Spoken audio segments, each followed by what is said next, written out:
This is a story about power and how, when we thought we were finally free from it, it reappeared wearing a hoodie and holding a wallet with no name.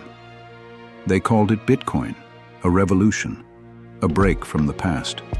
But what no one realized is that the moment Wall Street embraced it was the moment it became just another lie.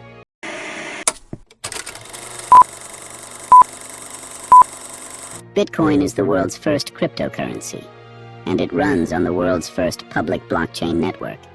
In simple terms, it's digital money not issued by any government or controlled by any corporation. Instead, it's powered by a global network of computers, fully decentralized. This sounds revolutionary, and it is.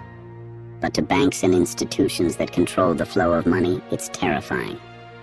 Why? Because Bitcoin removes the middleman. No banks, no borders, no gatekeepers. That means less control, fewer fees, and no need for permission to send money. Governments lose the ability to print more money and enforce economic policies. Banks lose customers. No more fees for remittances, loans, or currency exchange. Whole industries built around trust, clearinghouses, payment processors, credit scoring, get replaced by code. And that's just the start. In countries with unstable currencies, people are already turning to Bitcoin. That threatens the power of central banks and national currencies. This new system isn't perfect, but it works.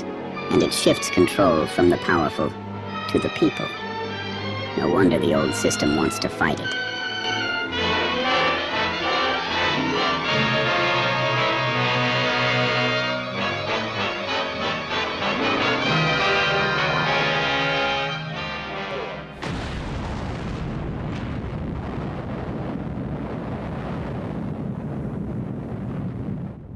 On January 10th, 2024, the U.S. government finally did what millions had waited for.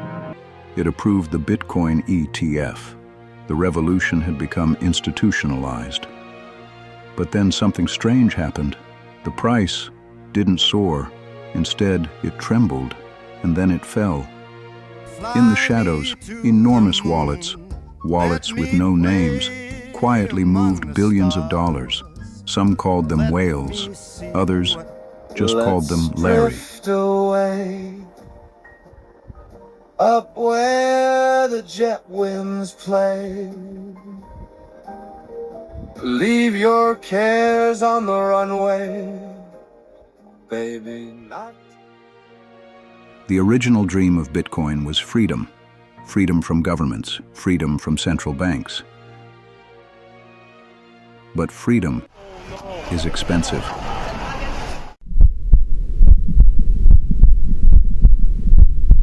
And in a world of ETFs and algorithms, freedom became just another product, wrapped in a prospectus, sold by a man in a gray suit. Darn fool I ever met. You made an awful lot of money.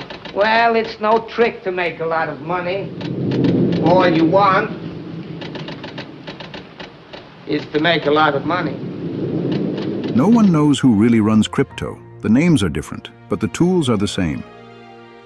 Behind the blockchain there are desks, behind the whales there are hands, and behind every crash there is a man who pressed sell before you woke up. The ETF was supposed to bring order, but it only brought illusion. Because this wasn't your Bitcoin anymore.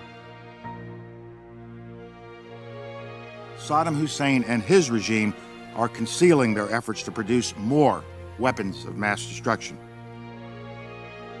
This was synthetic, fractional, tradable, and reversible. A Bitcoin you couldn't even touch. The masses held numbers on screens. The elites held keys. In the end, Bitcoin didn't fail. It simply became normal. It had started as an escape.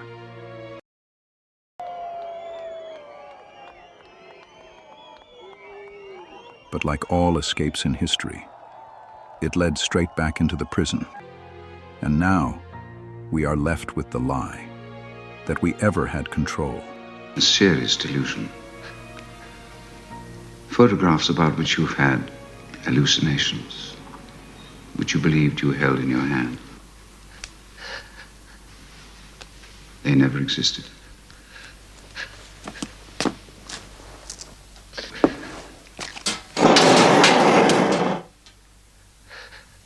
Say what you're about to say, Winston. They exist in memory. I remember.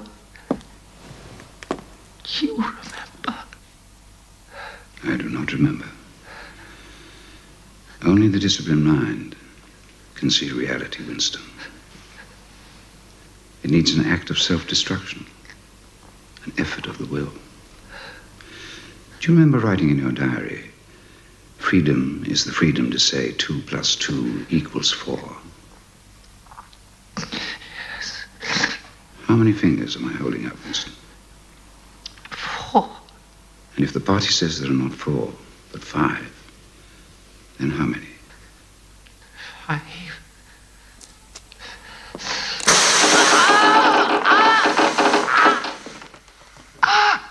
No. That's no use. You're lying. How many fingers, please?